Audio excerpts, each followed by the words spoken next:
سيفان متقاطعان هانبيال الجنرال الذي أرعب روما في قلب شمال إفريقيا، وتحديدا في مدينة قرطاج، ولد واحد من أعظم القادة العسكريين في التاريخ، حنبعل بن حملقر برقا.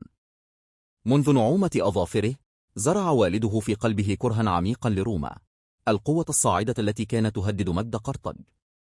كان حنبعل عبقريا في فنون الحرب، ولكن أكثر ما جعله يخلد في التاريخ هو جرأته التي تخطت حدود المعقول. ففي واحدة من أكثر الحملات جنونا قرر أن يغزو روما من حيث لا يتوقع أحد، من جهة الشمال عبر جبال الألب.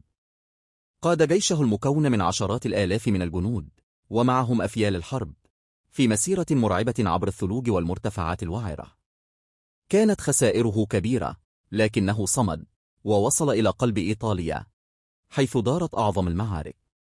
وفي معركة كاني الشهيرة حاصر الجيش الروماني من جميع الجهات في تكتيك عسكري لا يزال يدرس حتى يومنا هذا.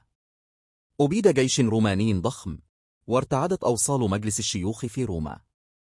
لكن حنبعل رغم كل انتصاراته لم يحصل على الإمدادات التي يحتاجها من قرطاج، وتأخر الدعم الحاسم.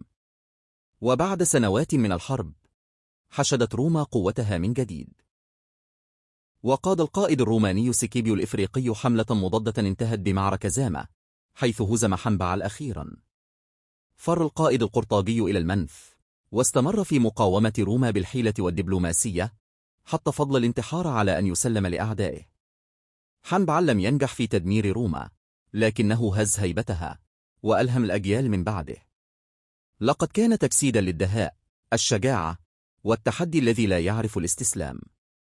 ورقة ملفوفة حتى اليوم، لا تذكر الجيوش العظيمة إلا ويذكر معها حنبعل، الجنرال الذي كاد أن يسقط الإمبراطورية الرومانية.